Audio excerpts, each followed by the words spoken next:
নমস্কার, আমি বিশ্বজিৎ। আপনাদের সকলকে বং নিউজে স্বাগত। আজকের এই ভিডিওতে আমি যে টপিকে কথা বলবো তা হচ্ছে পশ্চিমবঙ্গের প্রাইমারি টেট এক্সামিনেশন। গত 24শে December West Bengal Board of Primary Education 2023 সালে টেট এক্সাম কন্ডাক্ট করিয়েছে। আর এই পরীক্ষাকে কেন্দ্র করে পরীক্ষার্থী থেকে শুরু করে আমজনতা তৎসহ রাজনৈতিক মহলে নানা কোশ্চেন উত্থাপিত হয়েছে।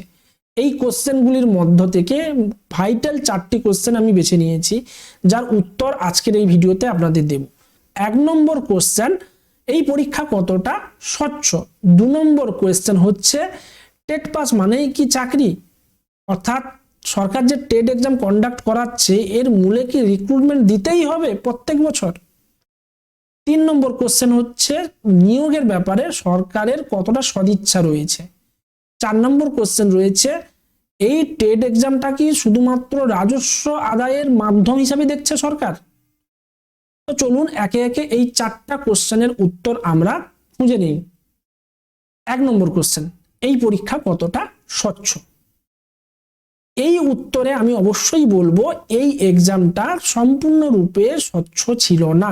কারণ আমরা দেখেছি ওই দিন পরীক্ষা চলাকালীন বা পরীক্ষা চলার 1 ঘন্টা পরে প্রশ্নপত্র ফাঁস হয়ে যায়।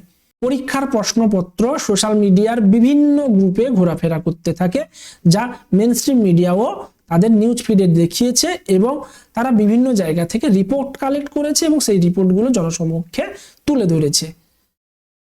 তো ভাবুন, এই ধরনের প্রশ্নপত্র ফাঁসের ফলে একজন পরীক্ষার্থী যারা রীতিমতো পড়াশোনা করে পরীক্ষা হলে গেছে এবং সেখানে গিয়ে দেখেছে যে প্রশ্নপত্র রীতিমতো হার। তো প্রশ্নপত্রের মান নিয়ে বলার কোনো জায়গা নেই, কারণ পর্ষদ চাইলে কোনো বছর প্রশ্ন সোজা করতে পারে, কোনো বছর হার্ড করতে পারে, এটা নিয়ে বলার কোনো জায়গা নেই। কিন্তু কষ্টের বিষয় হচ্ছে এই যে প্রশ্ন ফাঁস। একটা পরীক্ষার্থী সারা বছর পড়াশোনা করলো, হয়তো কোনো ক্রমে সে পাস করলো, কিন্তু কিছু অসাধু পরীক্ষার্থী তারা টাকার বিনিময়ে বলুন, তারা প্রশ্নপত্র লিক করে সেখান থেকে উত্তর কালেক্ট করে ভালো স্কোর করলো। তাহলে যখন সরকার রিক্রুটমেন্ট দিবে, তাহলে ওই ভালো পরীক্ষার্থীদের সঙ্গে এই ধরনের অসৎ পরীক্ষার্থীর ডিফারেন্স কতটা হয়ে যাবে। একটা পরীক্ষার্থী হয়তো 90-91 পেয়ে পাস করলো, কিন্তু আর একটা পরীক্ষার্থী সেখানে 130-35 পেয়ে গেল, তাহলে নাম্বারের ডিফারেন্সটা কত। তো এটা সত্যি দুঃখজনক, কষ্টদায়ক এবং বেদনাদায়ক। এই প্রশ্ন ফাঁসকে কেন্দ্র করে বিরোধী দলনেতা শুভেন্দুবাবু কি বলেছেন এবং এটাকে ডিফেন্ড করতে গিয়ে সরকারি দলের মুখপাত্র কুণাল ঘোষ মহাশয় কি বলেছেন, তাছাড়া পর্ষদ সভাপতি বা কি বললেন এই ব্যাপারে, চলুন জেনে নিই। টেটের প্রশ্ন বিক্রি হয়েছে, ফোন করে করে বিক্রি হয়েছে এবং তৃণমূল কংগ্রেসের নেতাদের আত্মীয় স্বজনদের মোবাইল অ্যালাউ করা হয়েছে। পুলিশ টাকা নিয়ে করেছে বিভিন্ন স্কুল। এটাতে কেউ চাকরি পাবে না। পার স্টুডেন্ট 1000 টাকা ধ্বংস করলো। ব্যক্তি রয়েছেন এই পরীক্ষা সিস্টেমে, যারা হয়তো কেউ সিপিএম সমর্থক, যারা হয়তো কেউ বিজেপি সমর্থক, যারা সরকারের শুভানুদ্দায়ী হন। ফলে প্রশ্নপত্র খোলার পর থেকে পরীক্ষার্থীর হাতে যাওয়ার মধ্যে কেউ ছবি তুলে নিয়ে বাইরে গ্রুপে দিয়ে দিলেন, অন্তর্ঘাত করার জন্য করতে পারে। প্রশ্ন ফাঁসের কোনো অভিযোগ পেয়েছেন? না। সোশ্যাল মিডিয়া একটা প্রশ্ন ঘুরে বেড়াচ্ছে, এই বিষয়ে কোনো কিছু জানতে পেরেছেন? না, জানি না। আপনাদের কাছে কোনো খবর আছে প্রশ্ন ফাঁসের? না। তো শুনলেন আপনারা এই 3 জনের বক্তব্য। আসি প্রথমে শুভেন্দুবাবুর বক্তব্যে। শুভেন্দুবাবু যেটা বলছেন যে এই পরীক্ষায় টিএমসির নেতা নেত্রীর পরিবারের ক্যান্ডিডেটদের মোবাইল ফোন অ্যালাউ করা হয়েছে, পুলিশ তাদের টাকা নিয়ে মোবাইল অ্যালাউ করিয়েছে, যার সাহায্যে ওরা কিন্তু অসাধু উপায় অবলম্বন করে পরীক্ষায় ভালো ফল করবে। আর এখানে সাধারণ পরিবারের ছেলেমেয়েরা যারা পরীক্ষায় বসেছে তারা অযথা 1000 থেকে 1500 এই পরীক্ষার জন্য বরবাদ করলো। তো দেখুন, এটা শুভেন্দুবাবু রাজনৈতিক দলের প্রতিনিধি হিসাবে সরকার দলকে প্রেসারে ফেলার জন্য এই মন্তব্য করেছেন। আবার শুভেন্দুবাবুর যে এই ধারণাকে পুরো নস্যাৎ করাও যেতে পারে না, কারণ আমরা দেখেছি এর পূর্বে যে টাকার বিনিময়ে কিভাবে আমাদের রাজ্যে চাকরি বিক্রি হয়েছে এবং কোর্ট তাদেরকে ঘাট ধরে চাকরি থেকে বের করে দিয়েছে। যেখানে সিবিআই বলেছে যে গ্রুপ সি, গ্রুপ ডি এবং নবম, দশম, একাদশ, দ্বাদশে যে নিয়োগের অনিয়ম বা বেনিয়ম হয়েছে, সেখানে যদি নদী সমান দুর্নীতি হয়ে থাকে, তাহলে প্রাইমারির ক্ষেত্রে মহাসাগর স্বরূপ দুর্নীতি হয়েছে। এবং সেখানে আমরা দেখেছি টাকার বিনিময়ে কিন্তু চাকরি বিক্রি হয়েছে রীতিমতো। তাই একজন সাধারণ মানুষ হিসেবে শুভেন্দু বাবুর বক্তব্যকে নস্যাৎ করা কোনো মতেই চলে না।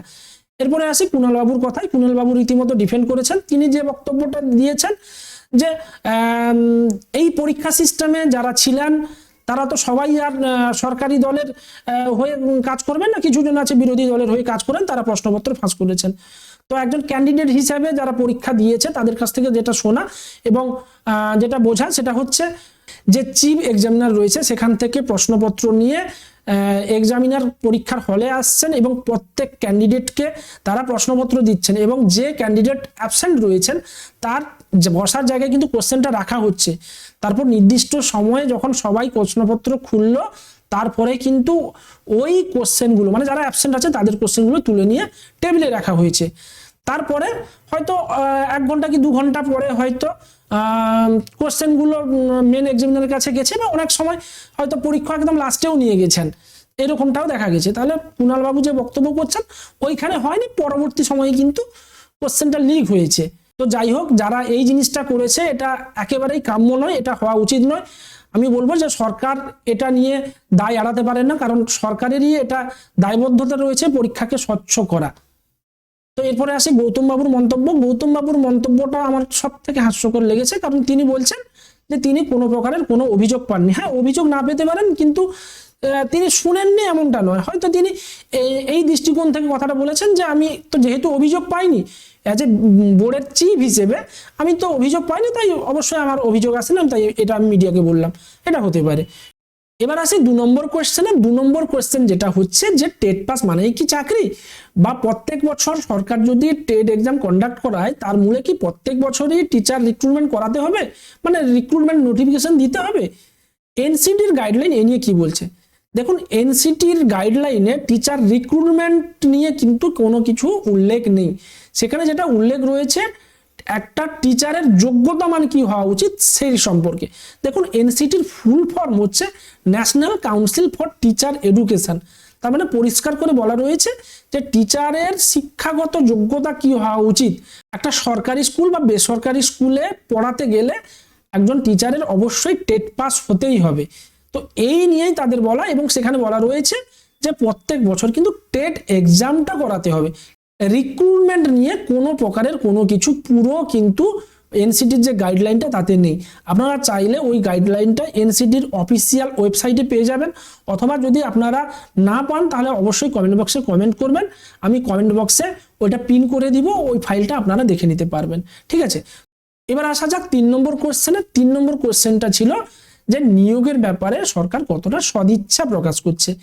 সরকারের সদিচ্ছার ব্যাপারে বলতে গেলে অবশ্যই আমরা গৌতম পাল মহাশয়ের আজকে থেকে 1 বছর পূর্বের যে ইন্টারভিউটা দিয়েছিলেন নিউজ চ্যানেলে, ওই ইন্টারভিউটা আগে দেখতে হবে, তারপরে আমি এই বিষয়ে আমার মন্তব্য রাখছি। আমি এটাও বলছি যে পরের বছর আবার জানুয়ারিতে আমি পোস্ট চাইব। আমি মনে করি যে বছরে 2 বার নিয়োগ হবে। আমি একটা বিষয় এখানে উত্থাপন করছি। পশ্চিমবঙ্গ সরকারের মাননীয় শিক্ষামন্ত্রী অধ্যাপক ব্রাত্য বসু আমার যোগদান করার পরে আমাকে অ্যাডভাইস করেছিলেন, উপদেশ দিয়েছিলেন। আপনারা জানবেন যে বোর্ড একটা স্বয়ংশাসিত সংস্থা। স্বয়ংশাসিত এই সেন্সে তারা কিন্তু পলিসিগুলোকে ইমপ্লিমেন্ট করবেন নিজ নিজ নিয়মের ভিত্তিতে, কিন্তু সমস্ত পলিসি ফ্রেম করবেন শিক্ষা দপ্তর, সরকার। তিনি আমাকে বলেছিলেন যে সমস্ত বিধি মেনে, আইন মেনে পর্ষদ কাজ করবে। প্রত্যেক বছর মাননীয় শিক্ষামন্ত্রী অধ্যাপক ব্রাত্য বসু বলেছিলেন যে প্রত্যেক বছর নিয়োগ করতে হবে, প্রত্যেক বছর টেট আয়োজন করতে হবে। আমি মনে করি বোর্ডের প্রেসিডেন্ট হিসেবে এটা আমার যে দায়িত্বের মধ্যে পড়ে। আমি কথা দিয়েছি, আমি সরকারের কাছেও দায়িত্ব, মানে আমার দায়িত্ব রয়েছে, সমাজের কাছেও দায়িত্ব রয়েছে। এভরি ইয়ার আমি টেট নেব। আমি যোগদান করার দিনে বলেছিলাম এভরি ইয়ারের অন্তত ন্যূনতম 2 বার নিয়োগ হবে। গৌতম বাবু বললেন বছরে দুবার করে নিয়োগ দেওয়া হবে, যেটা শুনে চাকরি প্রার্থীরা আশায় বুক বেঁধেছিল। তাদের পরিবারের লোকেরা ভেবেছিল এবার বোধহয় আমাদের দুঃখটা ঘুচে যাবে, আমাদের পরিবারের ছেলে মেয়েগুলো চাকরি পেয়ে যাবে। কিন্তু বছরে দুবার তো দূরের কথা, 2 বছরে একটাও নিয়োগ হয়নি। 2021 সালের রিক্রুটমেন্ট প্রসেস এখনো কমপ্লিট হয়নি, 2022-এর এখনো রিক্রুটমেন্ট নোটিফিকেশন আসেনি, আবার 23 ডেট হয়ে গেল। তো সত্যি দুর্ভাগ্যের বিষয়। এবার অনেকে বলবেন হয়তো অনেক ক্ষেত্রে মামলা হয়ে যায়, এই কারণে নিয়োগগুলো আটকে যায়। 2022 নিয়ে কিন্তু কোনো প্রকারের কোনো সমস্যা নেই, 2021-এ হয়তো ছিল, মামলা টামলা ছিল। কিন্তু আরেকটা দেখার বিষয়, এই যে মামলাগুলো হয় কি কারণে? দেখুন, সরকার যদি ঠিকঠাকভাবে নোটিফিকেশন আনেন, ঠিকঠাকভাবে প্রশ্নপত্র করেন, অ্যান্সার কি দেন, তাহলে কিন্তু সেখানে তো কেসের ব্যাপারটাই ওঠে না, তাই না? সেখানে লিক পয়েন্ট ছাড়া হচ্ছে বলেই তো ক্যান্ডিডেটরা কোর্টে যাচ্ছেন। আমরা আশা করব আগামী দিনে এই ধরনের সমস্যাগুলো দ্রুত সমাধান হবে এবং চাকরি প্রার্থীরা নিয়োগ পাবেন। এর থেকে বড় কিছু আর হতে পারে না। একটা প্রবাদ আছে না, পাস্ট ইজ পাস্ট।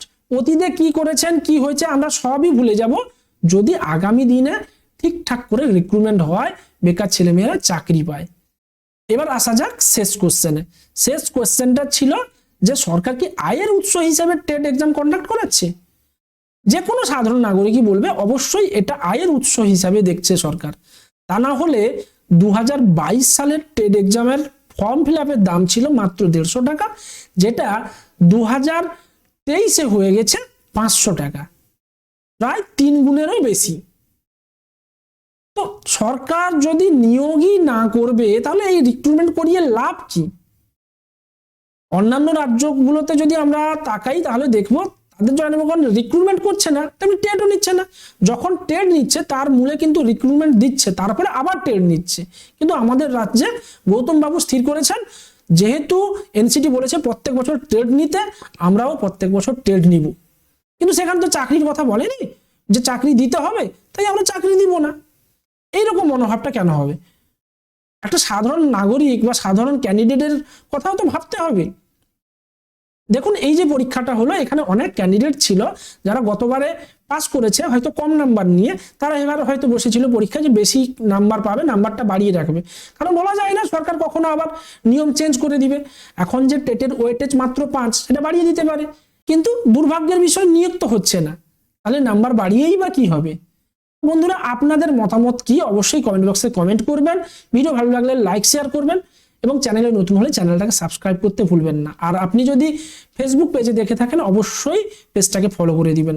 দেখা হচ্ছে নেক্সট ভিডিওতে। জয় হিন্দ।